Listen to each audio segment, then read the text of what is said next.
Well, welcome back to the On the Pony Express podcast. Very excited now to be joined in a peak off-season discussion. Let's go. SMU offense coordinator, tight ends coach Casey Woods. Thanks for the time, man. Man, so glad to be here. Always a fun time.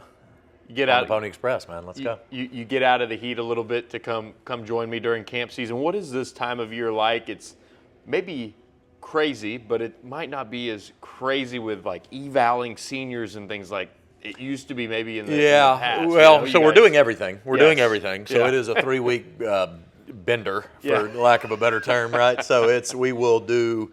We've got official visits that are coming in. We are running camps, right, which is a big part of that deal. A ton of those evaluations, to your point, are kind of class of 27, class of 28. Even though there was like a kid yesterday in the class of 26 that we, were excited about. I think that, and then to put all that on top, we are now getting into this this foundation work that we can do with our own team. While Grizz is working with them most of the time, we get a couple hours a week that we can be out there with them and doing that. So that's like, we had our very first one of those today. Went in, had some meetings, got through that, getting ready for tomorrow. Ate lunch, visiting with you, and headed out to camp here for 2 sessions this afternoon. So it'll be, it's gonna be a wild day. But we got, it's about 21 straight days of just banging that war drum as hard as we can, and then we'll get a little time off. So that'll be nice. It's always nice to get that 4th of July vacation. That's Hopefully right. land some commitments over that time, as guys wrap up those official visits. And you guys had a good run around that time last year. How is recruiting going just overall? Really good, I think. It sure feels that way offensively, and what it is that we targeted, and the fights that we're in now are a lot of fun to be in. This is one that 2 years ago we talked about, hey, we need to get to the point where we can be in a fight with some of the bigger schools that SMU's not competed with in the past. And so now we're kind of in position to do that. And I think that we have done that. And I think that we've really addressed the needs that we need to moving forward. I think we're getting Power 5 football players, that are going to come in and really change the dynamics of how you look, not just up front, but in your skill positions and where you're going with that. I think that we've got 2 huge official visit weekends coming up. One's this weekend, one's 3 weeks from now. And hopefully we're sitting offensively where we're almost done, by that point. That's exactly right. And really can hone in, and we're starting to build out that class of 27 board. That's another, on the 15th, we're allowed to start communicating with those guys. So that's just another layer that we're kind of building towards. And it's 3 weeks, man. Just tape your ankles and be ready to go. So. Well, on the field, your group, the tight ends, is looking like one of the best tight end rooms in the country. Do you feel that way? Do you see that? Do you watch some of the other rooms? Cautiously optimistic. I do. I want to praise them because they've really done a great job, and they've got the skill set to be competitive at this league. They can obviously operate within our offense. They're supportive of each other. They're great team guys, and they work hard. They work like professionals work. And to your point, I think that we've got arguably the best tight end room in the ACC. I think that'll put us in contention and position to compete with the rest of the country. And now those guys are going to have to, duplicate the success that they've had here in the past. Obviously, we got RJ coming, still off of his injury. He was out there with us this morning doing some things, so he's getting closer and closer. He's got a good look in his eye, and I'm obviously excited about Matt. And then, Stone, what he does through, for us, and Adam Moore and Tripp Reardon and all those guys coming up. I really am really excited about where we're at right now. Stone EB. I mean, is he as close to Tyler Levine level fun as you can get? Stone is a great team builder. Yeah. He is a culture guy for what it is that you want to do. He's a guy that came in here. He's played 3 different positions since he's been on our campus. He's arguably our second best kicker on our team. I mean, he's got this amazing, vast skill set athletically, and he's a tough guy, and he's about the right things, and he's a hard worker, and he dates one of the prettiest girls on campus, and he does, He does all. He is the all-American guy, and so he graduated this spring. So we got 1 more year with him. So. He's definitely a culture builder. What we do offensively, we get the chance to put him in position to really make some of our run game stuff go. And he's athletic enough to be in space and not be a liability. So that's been fun. It's been fun having Stone in our team.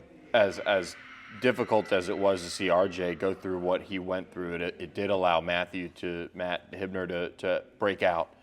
What does that mean for both of them to be back this year? Because that's a unique situation. Yeah, two guys that can play that. No that question. Well, I think a year ago that we thought we knew what we knew about Matt, and I don't think that we fully knew yet. We did know what we knew about RJ, and it was fun to watch his skill set transition to the ACC and still have a lot of success, at the Power 5 level. I'm sure that was encouraging for him moving forward.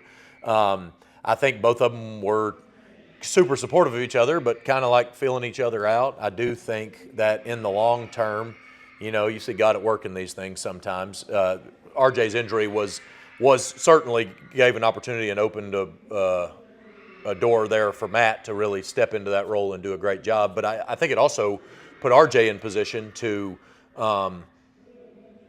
develop some of the rehab habits and things like that he's been able to do and come together. And now both of them are super confident at this level, working alongside each other. Both of them have seen how this offense can support each of them, what they want individually for their, for themselves, and ultimately their vision of playing in the next level is. And then also still being able to be arguably two of our best contributors through the skill position room, on offense. So I think looking back 3-4 years from now, we'll all look back and say, man, that was what a tough thing that RJ had to battle through. But ultimately there was purpose in the pain of what was going on with that. So how do you manage it when they're both healthy? And they're both put them both in the game. Put them both in the game. So 13 personnel, here we come. Yeah, that's it. Well, I think that you really saw our offense pushing that way during those middle weeks. We beat TCU and Florida State and went to Louisville, and we were playing, close to 40% in 12 personnel. We came back. When he got hurt during the Stanford game, we were almost exclusively 12 personnel at that point. So that was, I think that they both give us unique skills that you're not really one of them being in the game doesn't take away any part of your offense, right? But they both have strengths within that offense that really allows you to be super versatile. And when you can have both of them on the field together, which is where we were really getting to at the beginning of last season, now you really got something to work with. So really excited. I think when they're both healthy, that's even better for us. I think that's even better for them because now that gives us offensive presentation versatility and still being able to do it at tempo with two guys that have proven to be weapons in the pass game and great space players, weapons in the perimeter game, and then still being able to execute everything we need to up front to run the ball and pass protect. It seems like tight ends are a quarterback's best friend. Having Kevin back obviously is a huge deal for those two. What does it mean to have those two back for Kevin, and how have you seen that kind of chemistry with Matt and Adam Moore and some of those other guys kind of evolve as Kevin's become the guy and now looks, he looked to Matt a lot. That's right. The back half of the year. Yeah, I really think that that chemistry has developed, like you said. I think that this is a tight end friendly offense. I think that we've been able to put guys in position to have multiple guys in the same season to have success the way that they have. And I think that with the loss of all those senior receivers that we had, obviously we got two that we feel really great about, plus all these freshmen that are coming in and are really going to help contribute. But we got to have two guys that have been consistently in the rotation there with RJ and Matt, and is really been helpful to Kevin. And Kevin is a great communicator. He tells us what he likes, and he tells us who he likes, and he tells us how he wants to throw it and what he wants to call. And he's and he does that maturely. He does that in a way that's this is what's going to give me the best opportunity to have success and distribute the ball. And I think both those guys have done that. And I think that he took this spring as a great opportunity to come in, develop the relationships with the guys that we've got. They've got, we're going to have, of any other position outside of maybe the offensive line, we're going to have the most combined reps headed into the season, I think, from our room. So really excited about where we're at right now. Obviously, we got to have a great summer here finishing up. We got to get RJ back healthy and out there when he's, when his body's ready to go. And so when we do that, man, I think that we've got a chance to be pretty good on offense. So Kevin's experience this past year, what does it do for him in terms of being able to lead more, to be confident in all the work that he's doing is because he's the guy? That's right. And it is, a world where being the starting quarterback, it's a full-time job, but you also got to go to class and all no those doubt, things. no question about it. Well, I think for the man, knowing that he's the guy and knowing that they're like he's really taken on that role. And it's kind of a two-part answer for you a little bit, but yeah. I think that he is one. He's embraced that. That's given us confidence. We knew because we pushed spring practice later, we were able to do a super deep dive into our offense, which was nice. Really, the first time we've been able to do that since we've been here from an off-season standpoint. Because each year you guys have been changing a league or this that's or that, right, and changing and spring practice was super close, and we were changing quarterbacks, and so being able to get back there and dissect our offense and saying, hey, this is what he's really good at. This is what, and having communications with him, but this is what he's comfortable with, and this is what he wants to do. All that is really, I thought that let us really progress. One thing that we've done a great job of since we've been here is being about players, not plays, right? So let's take what they're best at and let's accentuate that in the offense. Not just Kevin, but everybody on our team. And then being able to apply that. And I thought we did that this spring. I think that we're going to have a chance to really hammer through that and maybe even get to some next level stuff as far as situational awareness and making sure that we're coaching up those things that it's going to take to continue to play football after college, and getting those guys prepared for that. And then kind of the second part of that, too, is almost like an RJ thing. Boy, you go out and you have – I was actually talking at lunch with a guy about the turnovers that we had and the lack of success that we had in those last two games. Yeah. I think put Kevin's mindset – he had a different – he has jaw set differently when he showed back up in January. He was nobody felt worse about it than he did. And I think he came in and said, man, if I'm going to be a all-ACC quarterback, which he's certainly got the talent and the caliber and the schedule and all that sort of thing to do, then he's going to have to, be serious about taking ownership and being the guy that's over top of all this thing, taking ownership and protecting the ball, and I think that so maybe – there's an element of that, boy, those struggles, that pain that he had, there being some purpose coming out of that, and really have seen a different demeanor out of him the last 6 to 8 months. He's always been a great leader from the standpoint of he has an infectious personality. Mm-hmm. So he gets in there and there's a calming sense. When he steps into the huddle, everybody feels, like, okay, here we're all on the same page and ready to go. And so being able to have that. And now you bring in the support of being the full-time starting quarterback, and now you bring in this offensive analysis to make sure that we know exactly how to support him the best way we can, and then taking some of these seniors that we've been talking about and putting them in the right position to have success is going to give him, first of all, but then ultimately our offense the best opportunity to have success. When you look at the turnovers, and obviously he took ownership of them, he felt bad about him, all those things. You can't coach the aggressiveness out of him, but at the same time, there is some of those things. Like, how do you get across that you can't do X, Y, or Z in these situations without either hurting his mentality because it's a part of what makes him so great? Like, no question. If there's a throwaway here, hey, look, we're in business there. Or, That's some right. of those things. That's right. So peel back the curtain a little bit. Yeah, it's really good. That's a great question. It really is, and I think that it's a little bit two-part. One is the thing that we told him early on when he was first taking over that starting position, and then he got kind of pressing there, those last couple games and everything. But the system is designed to support you distributing the ball. We've got great skill players around you. You're not here to win the game.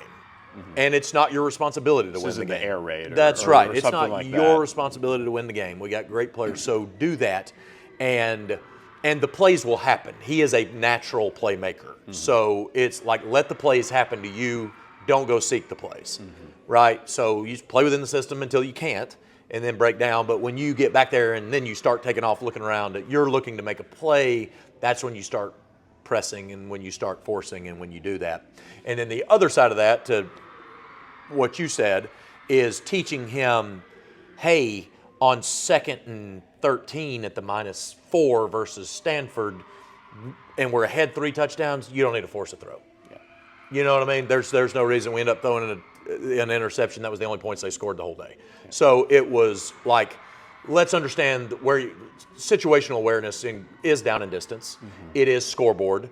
It is field position. Mm-hmm. And then there's great opportunity. Hey, we're 2nd and 10 on the 35, and we're up 10 versus Cal, and you got a chance to scramble over here and maybe make a throw that we'd advise other guys not to, and you do it and hit it, and that's great. You know what I mean? Like, we don't, to your point, we don't want to squash his creativity because that makes him great, and we encourage, and we want to put him in position offensively to get him in places where he can do those sort of things on the field, you know. And then I think that knowing the game situation, he's got to be so in tuned, and that's what he's spent a lot of time is understanding the development of a 2-minute drill, understanding when we're playing from behind, when we're playing from ahead, when are the risk-taking times. This is, no one ever wants to throw an interception, right. But if you throw one on a deep ball right here and we're on the +48, then that's not going to kill our team. Right. You know what I mean? It's as good as a punt. Yeah. And so, but let's not put our defense in a bad situation if we're in these other situations. So I think that you can go play by play through the turnovers, but not just that, through some of the playmaking decisions that he had to make on the fly, and explain and show him on film, like, hey man, you understand the difference in this game during the 2nd quarter and this game during the 4th quarter. You know, and so I think that there's for lack of a better term, there's a stoplight mentality, right? Green means go get them. Yeah. Yellow means let's make sure we're cautious here. Red, we got to protect the ball. You know what I mean? It's like we no risks. And so I think that there's places that you can interject that into his game and make sure that he understands how we're seeing it. Yeah. And the more he does that, that's actually going to playing within the system and knowing the situation is going to actually give him more freedom in our offense rather than less. And I think that that'll make him really understanding when he can push a play and attack the things that he sees and is able to communicate us. And I think that he's made strides through that all spring. Well, as we look at the modern game of college football in particular, so much playmaking, so much about throwing different arm angles or doing this or doing that, or your ability to create out of the structure at times. And it's starting to almost, for some quarterbacks, seem like that's what can you do out of the pocket? What can you do? That's different right. arm angles. It's the Johnny Manziel generation. Yeah, where I was, my coach would be all over me if I wasn't over the top. That's right. That's right. The Joe Montana That's type right. Is that just something that you kind of take the good and the bad a little bit with? I mean, you got to adapt to the modern game, right? And make sure that Kevin's talent is apparent and so special. And I think some fans or commentators or whatever is still adjusting to what is this new basketball on grass. That's in a right. way, Yeah, there's some of that to it, and I think that that's where he's got to play within the system until you can't. Yeah. Right. Play within the system. Just distribute the ball. Keep doing what it is that you're going to do, because we don't have to take time to practice him taking off and doing some of the magical stuff he does. Right. You don't have to take time to practice that. Now, what we may do is we may practice a scramble drill or something like, hey, when he does break the pocket, what are we teaching the receivers to do? We can play into some of that playmaking ability to help him when he is on the perimeter doing some of that stuff. But those plays are going to happen for him. You know what I mean? He's been playing his entire career. And one of the things that I think first drew us to him at that playoff game we went and watched in December that first year was the fact that he tried to play quarterback. He tried to stay in the pocket. He was delivering 3rd and 7 throws. He wasn't eyes on the ground trying to figure out where to scramble and do all that. And he made some key plays in a game that they ended up, blowing away and ultimately ended up drawing us enough attention to go offer him a scholarship and get him here, And so I think you kind of got to take the game with what it is, and you put again. I think I said this earlier. It's about players, not plays. Mm-hmm. So we are going to take our players, and we're going to take the skill set that he can best operate in, and we're not going to be rigid within our offense. We're going to make sure that we're flexible enough within our offense that he can have success, and the guys that we're putting in the game alongside him can be in position to have the best success at the key moments when we need them to have success. When we're 3rd and goal down there against Clemson, and we got to throw the game-tying touchdown that we can execute that play, and everybody's where they're supposed to be, and Roderick Daniels can go make a great play, and Kevin can make a great play, on both of those. So I think that we are getting closer to that. The longer you have a quarterback and the more familiar, you'd asked this earlier, the more familiar he is with what it is that we're doing, then the more you can grow and the more success that you ultimately can have. I think you were still ripping off tags of your SMU gear you were wearing to that playoff game that when you saw Kevin. Oh, gosh. The tissue paper was coming off the Nike gear. Man, I'm telling you. Time flies. Crazy. What's the ride been like? Crazy. Yeah, I don't know. Yeah. You Life wake of a up. coach. Yeah, life of a coach. You wake up and you got 3 clear. kids in school, and you're like, golly, you realize how fast it happens to you, man. The days are short, but the days are long, but the years are short, and it's fun. Rob Likens sent a text to me and Rhett this morning just talking about, man, the goodness of what we've been able to be a part of, and it's far beyond us, right? It's just the situation that we're here, and the investment of this school, the investment of the alumni, the investment of the fans, the investment of sports information, the investment of everybody that's been a part of this thing, and we've all been able to take this thing to the next level, and to be blessed to be part of that, you know what I mean, and be part of something that's really not as good as, like, we don't even know how good we can be yet, I don't think, and so it's everything kind of compounds on another. We got to continue to recruit at the level we're recruiting at. Then we got to continue to play at the level we're playing at. We got a tougher schedule this year than we had last year, so we got some real opponents that we're not going to be able to sneak up on. And I think that it's a blessing to be here. It's really it's a fun time to be here, and I think that if we can, just hold on, hold on, keep riding as hard as you can. This upcoming year, you don't. Well, we were sitting here last year and nobody knew exactly what Brashard Smith was going to do. Yeah. You guys had some inklings. Maybe he Right. could have some fun, but now you're looking at a running back room that has all new faces pretty much. Some, true freshman into a redshirt freshman. Derek McFall is trying to step up. Chris Johnson Jr. You got T.J. Harden coming in later this summer. Jermico Green is out there now. How do you guys? What's the hope? How do you find the run game that No doubt. greatly benefited That's Kevin right. last year? That's right. And the entire team. No question. Well, I think if you asked us a year ago sitting here, I don't know that we'd have said, Brashard Smith's going to be a 1300. All-American. Yeah, he's going to be an All-American. But, he's going to be a great player for us, and we can do some things. But we didn't know exactly where he could push it. And at that time, we still had some proven backs that were on our team, Yeah.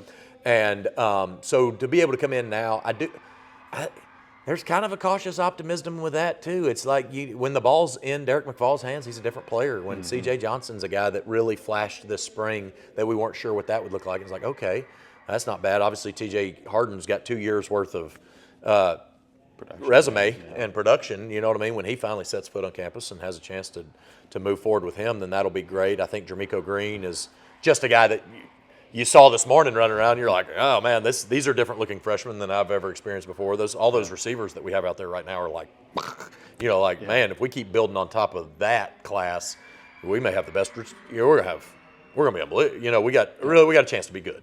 Yeah. So it's exciting. I do think that somebody's got to take the first carry, and you got to find the run game that we ultimately decide to get behind to help us, produce throughout the field. Who are the best runners of that, and how do we do that? I think that, again, we're players not play offense. I know I said that a bunch, but all those guys are touch-deserving guys. And so you just got to figure out what level of creativity you got to get in. Are you going to get your touches through traditional run game? Or are you going to need to force it to get, perimeter runs and stuff, which we had to do really early in the season with Brashard until he really took the full load of everything that we were doing. And so I think that there's versatility in our offense and what we're doing, and those guys are. Coach Grizz he came up to the office the other day and said, "Hey, our top 3 fastest guys on offense in the running 10-yard split, and 2 of them are running backs." So it's like, we got some juice there, and I think it's always fun to be that way than the other, and I think we'll put those guys in position to have success. Close out offensive line, a little bit of a new look. Some guys back, some guys, stepping into new roles. Addison Nichols at center, and Josh Bates comes in and he's fighting. It just seems like a group, though, that is anchored by guys like P.J. Williams, Logan Parr. You've got Savion Byrd back. You have a lot of different names, though, that could end up being that 5 that come November are the group you're rolling out there. Is that different than last year in a sense? You know, yes.